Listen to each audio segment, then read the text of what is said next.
General science का lecture number 3। तो lecture number 2 में उम्मीद करता हूँ जो भी चीज़ें आपको समझाई गई हैं वो आपको आ गई होंगी, और अगर आपको कोई भी एम्बिग्विटी है, कोई भी चीज़ आपको समझ नहीं आ रही लेक्चर नंबर 2 से, तो आप मुझे प्राइवेट मैसेज कर सकते हैं, तो इंशाल्लाह मैं आपको डिटेल से उसको समझा दूँगा। तो लेक्चर नंबर 3 हम स्टार्ट करते हैं टेलीस्कोप से। आजकल आप अपने न्यूज़ चैनल्स पर देख रहे होंगे कि एक टेलीस्कोप जो कि जेम्स वेब के नाम से भेजी गई, और उसने हैरान कुन तस्वीर जो है वो अब तक जो हमने अपनी आंखों से देखी हैं, तो उससे अंदाज़ा होता है कि टेलीस्कोप का एस्ट्रोनॉमी की फ़ील्ड के अंदर कितना बड़ा रोल है।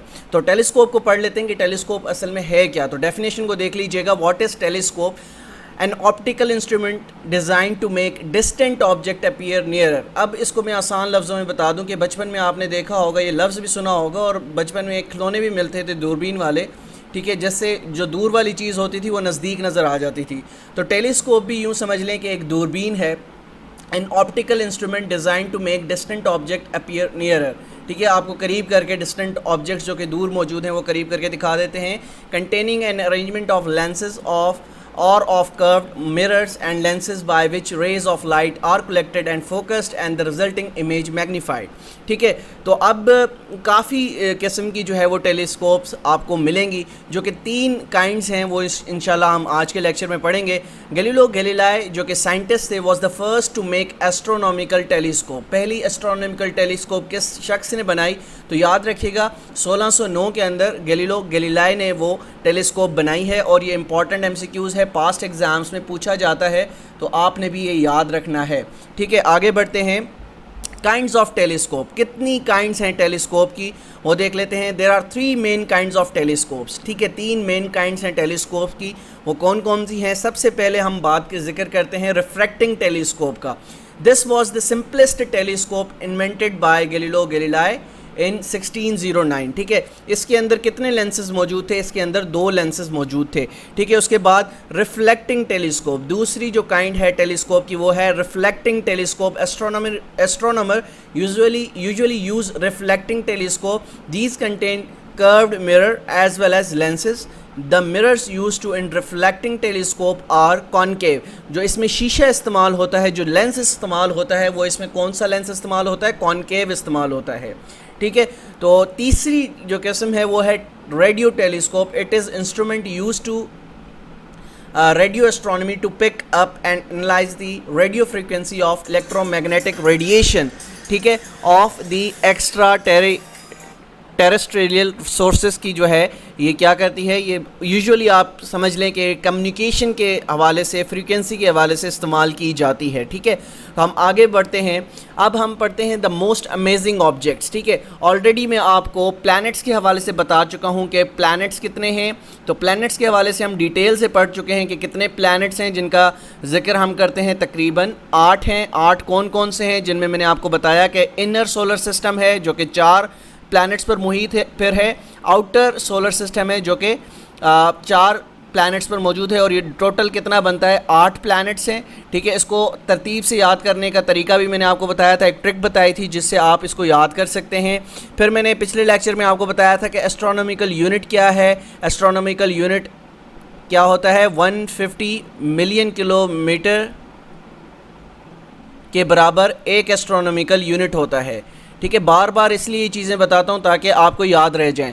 अब जो हम चीज़ें पढ़ने जा रहे हैं इस टॉपिक के अंदर हैं वो most amazing object. Amazing objects कौन से अदर देन द प्लैनेट्स, वो कौन कौन से हैं? सबसे पहले the most amazing objects in our universe are as under, वो कौन कौन से हैं?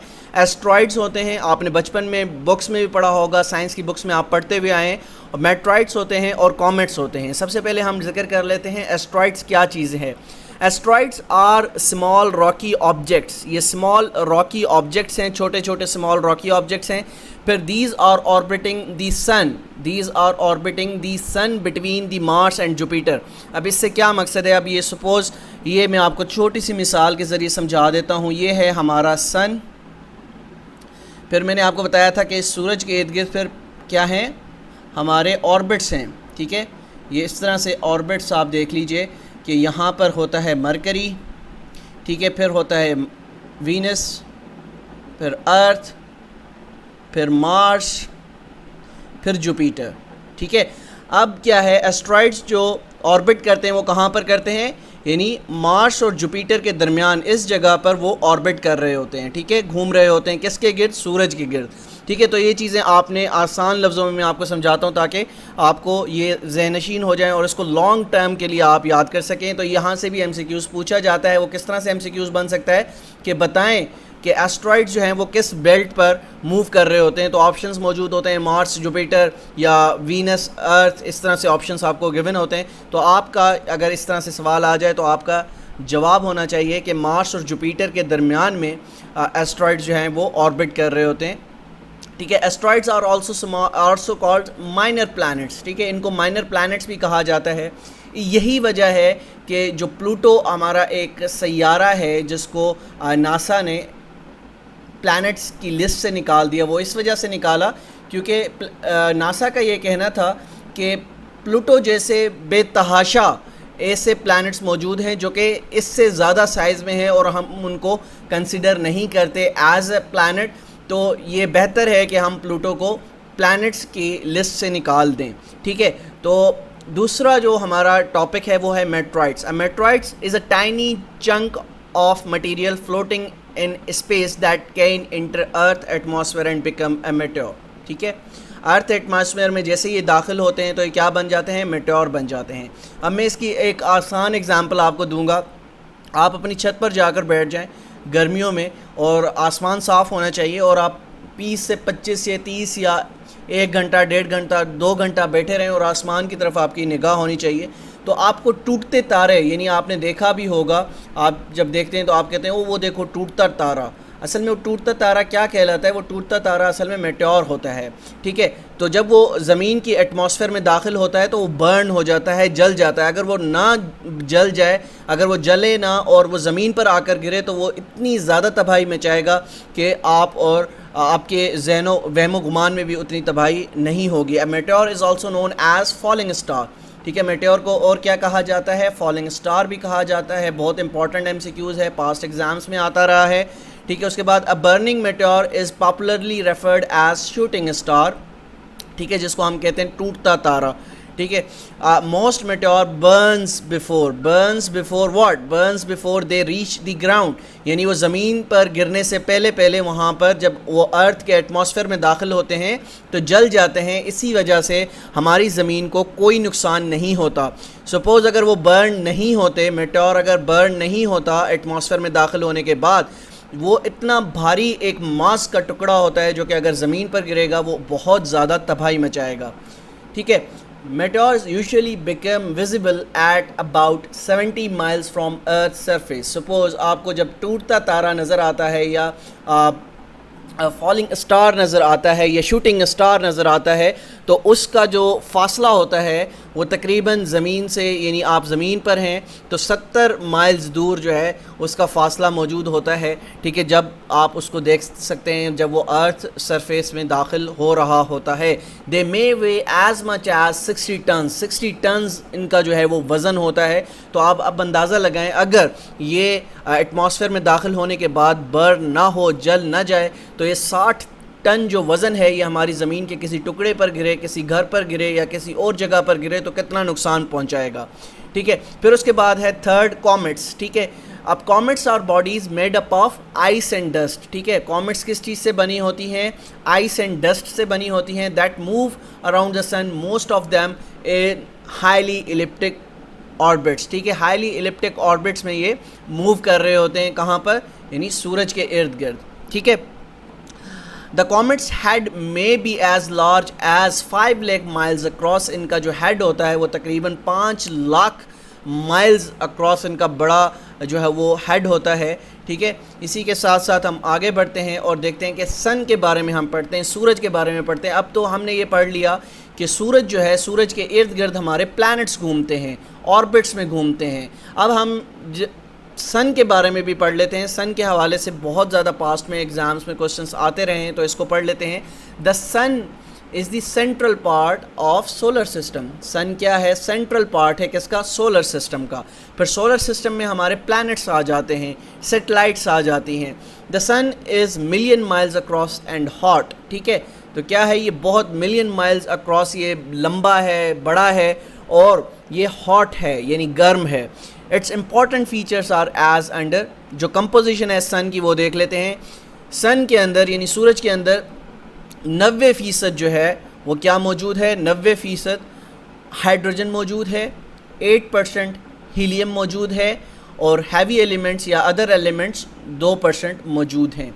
ठीक है, इसी के साथ साथ temperature of the sun, temperature जो सन का है वो कितना है, क्रोमोस्फेयर पर ये टेम्परेचर 15 मिलियन सेंटीग्रेड है और फोटोस्फेयर पर ये टेम्परेचर 6000 सेंटीग्रेड है। आगे बढ़ते हैं। The sun is about 4.6 billion years old. ठीक है, जितनी ज़मीन हमारी पुरानी है उतना ही पुराना हमारा सूरज है। And it contains matter in the plasma that considered as fourth physical state of matter. ठीक है, पहले हमने साइंस में कितनी स्टेट्स पढ़ी थी, सॉलिड, लिक्विड एंड गैस। तो ये 3 फॉर्म्स हम शुरू से पढ़ते हुए आए हैं, लेकिन अब साइंटिस्ट ने इसमें एक और एडिशन कर दिया है जिसको हम प्लाज्मा बोलते हैं। तो fourth state of matter is plasma. ठीक है, तो यहीं पर ये कहने का मकसद है कि जो फोर्थ स्टेट है कंटेन्स मैटर, इसमें जो मैटर मौजूद होता है, plasma state that is fourth physical state of a matter. ठीक है, source of energy in the sun is due to nuclear fusion. ठीक है, सोर्स ऑफ एनर्जी क्या है सन के अंदर, किस तरह से वो एनर्जी प्रोड्यूस करता है, थ्रू न्यूक्लियर फ्यूजन वो अपनी जो एनर्जी है वो प्रोड्यूस करता है। ये भी बहुत इंपॉर्टेंट एमसीक्यूज़ है, पास्ट एग्जाम्स में पूछा गया है। The process involves the conversion of hydrogen into helium. फिर है solar wind, solar flares and sun spots are important events of the sun. ठीक है, diameter of the sun is 1.4 million kilometre. कितना diameter है, 1.4 मिलियन किलोमीटर। इससे पहले मैंने आपको अर्थ का जो डायामीटर है वो पढ़ाया था 12,756, if I am not wrong. ठीक है, तो आपने ये याद रखना है। Distance from the earth is 150 million kilometre, जिसको हम 1 एस्ट्रोनॉमिकल यूनिट बोलते हैं। और एस्ट्रोनॉमिकल यूनिट को मैं डिटेल से पढ़ा चुका हूँ, लेक्चर नंबर 1 में भी, लेक्चर नंबर 2 में भी आपको इस हवाले से पढ़ा चुका हूँ। Average density is 1.4 GM। ठीक है, उसके बाद मून। ठीक है, अब बहुत से कैंडिडेट्स, बहुत से स्टूडेंट्स इसको क्या समझते हैं, इसको प्लैनेट समझते हैं, सैयारा समझते हैं, लेकिन वो बिल्कुल गलत सोचते हैं। जो मून है वो हमारी नेचुरल सैटेलाइट है। क्या है, नेचुरल सैटेलाइट है। ठीक है, ये चीज़ें आपने याद रखनी है, एग्ज़ाम्स में पूछी जाती हैं और इंशाल्लाह जब मैं मॉक टेस्ट आपसे कंडक्ट करूँगा तो यहाँ से क्वेश्चंस बनाऊँगा, आपको टेस्ट करने के लिए यहाँ से क्वेश्चंस बनाए जाएंगे। It is the natural satellite of the अर्थ। ठीक है, ये अर्थ की, हमारा जो प्लैनेट है जिस पर हम और आप रह रहे हैं, तो ये वहाँ की क्या है, नेचुरल सैटेलाइट है। The moon is at a distance about 385,000 kilometre. कितना डिस्टेंस है हमारी ज़मीन से चाँद तक का, तकरीबन 3,85,000 किलोमीटर। ठीक है, the period of rotation of the moon is equal to its period of revolution around the earth. The moon orbits clockwise घूमता है। Orbits is slightly elliptical and distance from Earth varies. 6% period of the orbit is about 27.3 days. फिर it is 81 times what? 81 times lighter than the Earth. हमारा जो ज़मीन है उससे तकरीबन 81% जो है ये क्या है, हल्का है। The moon has no atmosphere. हमारा जो मून है यानी चाँद है, इसके अंदर कोई एटमॉस्फेयर मौजूद नहीं है। The moon has different shapes at different times of the month called phases of the moon. ठीक है, इसको हम क्या कहते हैं, जब ये अपनी जो शक्ल है, शेप्स हैं, वो चेंज करता है, तो इसको हम कहते हैं phases of the moon. The average temperature of the moon ranges from 180 to -110 centigrade. तकरीबन 180 सेंटीग्रेड से लेकर -110 सेंटीग्रेड तक इसका जो है वो टेम्परेचर जाता है। और ये भी आपका MCQs यहाँ से एग्ज़ामिनर पूछ सकता है। ठीक है, फिर हम आते हैं एटमॉस्फेयर की तरफ। अब यहाँ पर भी आपसे एग्ज़ामिनर पूछता है कि बताएं कि चाँद पर किस तरह का एटमॉस्फेयर है, आया वहाँ पर कोई हवा मौजूद है, आया वहाँ पर कोई मौसम मौजूद है, आया वहाँ पर कोई सीज़न मौजूद है। तो आपका आंसर होना चाहिए there is no atmosphere at moon. ठीक है, तो यहाँ तक उम्मीद करता हूँ चीज़ें आपको समझ आ रही होंगी। अगर कोई चीज़ आपको समझ नहीं आ रही तो आप मुझसे प्राइवेट मैसेज में लाजमी पूछा करें। Move on. द अर्थ, ज़मीन, हमारा वो प्लैनेट जिस पर आप और मैं रहते हैं, तो इसमें इंशाल्लाह हम पढ़ने की कोशिश करेंगे कि क्या क्या चीज़ें इंपॉर्टेंट हैं। The exact shape of the earth is not perfect sphere. हमारी जो ज़मीन है ये परफेक्ट स्फेयर नहीं है, मतलब ये गोल नहीं है बिल्कुल। ठीक है, तो but it is oblate spheroid. ठीक है, तो इसकी शक्ल क्या है, स्फेरॉइड की शक्ल है। ठीक है, आगे बढ़ते हैं। It's equatorial diameter is 12,746 kilometre. ठीक है, कितना है, 12,746 kilometres. The circumference of the earth at equator is 40,232.5 kilometres. ठीक है, तो ये चीज़ें पूछी जाती हैं, तो इस हवाले से मैंने ये इम्पॉर्टेंट पॉइंट्स का जिक्र यहाँ पर किया है, तो इसको आप नोट डाउन करते जाएं ताकि आपको ये याद रहें। ठीक है, the earth is about 3 million miles closer to the sun in January. अब बहुत इंपॉर्टेंट फैक्ट है जिसको समझना ज़रूरी है, वो ये कि जो सूरज है हमारा, ठीक है, अब ज़मीन हमारी क्योंकि ऑब्वियसली ये ऑर्बिट कर रही है किसके इर्द गिर्द, हमारे सूरज के इर्द गिर्द। ठीक है, तो हमारी ज़मीन हर साल जनवरी के महीने में 3 मिलियन यानी 30 लाख माइल्स करीब चली जाती है किसके, सूरज के। ठीक है, जनवरी के महीने के अंदर। तो आप सोच रहे होंगे कि गर्मी तो हमारी बढ़ती है, जून में ज़्यादा पड़ती है। ठीक है, तो ये जून में हमारी ज़मीन जो है सन के करीब क्यों नहीं जाती। तो it's a fact that earth is about 3 million miles closer to the sun in the month of January than in June. ठीक है, यानी जून में इतना करीब नहीं होती जितना जनवरी के अंदर होती है। ठीक है, it is 4.6 billion years old but the life started on earth about 3.5 to 4 billion years ago.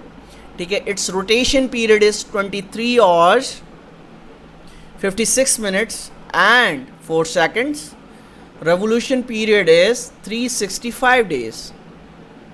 ये याद रखिएगा, बहुत इंपॉर्टेंट MCQs है कि रेवोल्यूशन और रोटेशन में क्या फ़र्क है। तो ये आगे चलकर मैं आपको बता भी देता हूँ। The 1/4 day is added up to give 1 extra day in a leap year. अब लीप ईयर क्या है ये भी आपको समझा देता हूँ। अब जैसा कि आपको पता होगा कि हमारे फरवरी के महीने में कितने दिन होते हैं, फरवरी के महीने में हमारे 28 दिन होते हैं। लेकिन हर 4 साल बाद जब आप 1/4 एंड 1/4 ये बनकर क्या एक मज़ीद दिन ऐड अप हो जाता है जिसको हम कहते हैं लीप ईयर। और उस लीप ईयर में जो फरवरी का महीना होता है वो कितने दिन का होता है, वो 29 दिन का होता है। ठीक है, ये चीज़ें आपने याद रखनी हैं। आगे बढ़ते हैं। The earth axis is inclined 23.5 degrees from the vertical. ठीक है, the international date line is situated at a longitude of 180 degrees of the east. The earth is divided into 23 full time zones and 2 half zones। ठीक है, जो हमारी ज़मीन है ये 23 full time zones में डिवाइड है और इसी के साथ साथ 2 हाफ जोन्स में भी इसको तकसीम किया जा सकता है। The average density of the earth is 5.52 gm3। उसके बाद एक्लिप्स, आपने देखा होगा ग्रहण के हवाले से बहुत दफ़ा आपसे क्वेश्चन किए जाते हैं और आप कंफ्यूज हो जाते हैं कि सूरज ग्रहण किसको कहते हैं और चांद ग्रहण किसको कहते हैं। तो इंशाल्लाह आज के लेक्चर के अंदर मैं आपको ये दोनों चीज़ें बड़े आसानी के साथ और बड़े आसान अल्फाज में समझाने की कोशिश करूँगा, जिसको समझने के बाद इंशाल्लाह आप इसको पूरी ज़िंदगी नहीं भूलेंगे। और यहाँ से अगर आपसे कोई भी MCQs पूछा जाता है तो आप उसका बाआसानी जवाब दे सकते हैं। ठीक है, in nature the shadows of heavenly bodies give rise to eclipses. ठीक है, सबसे पहले देख लेते हैं कि एक्लिप्स कितने टाइप्स के होते हैं। तो एक्लिप्स हैव टू टाइप्स। कौन कौन से? अब एक सोलर इक्लिप्स होता है जिसको हम क्या कहते हैं? सूरज ग्रहण। और दूसरा हमारा कहलाता है लूनर इक्लिप्स, जिसे हम कहते हैं चांद ग्रहण। अब इसको बड़े आसान अल्फाज में मैं आपको समझाने लगा हूँ, इंशाल्लाह ये पढ़ने के बाद आप इसको कभी भी नहीं भूलेंगे, ठीक है। सोलर इक्लिप्स क्यों होता है? An eclipse of the sun occurs when moon comes between the earth and the sun। क्या होता है? सपोज ये आपका है सन, हमारा सूरज, ये आपकी इस जगह पर ज़मीन, ठीक है। अब क्या होता है, यहाँ पर आपका चांद मौजूद है जो कि ऑर्बिट कर रहा है सूरज के दरमियान में, यहाँ पर ऑर्बिट कर रहा है। अब सूरज की रोशनी तो हमें पता है कि वो डायरेक्टली हमारे ज़मीन पर पड़ती है।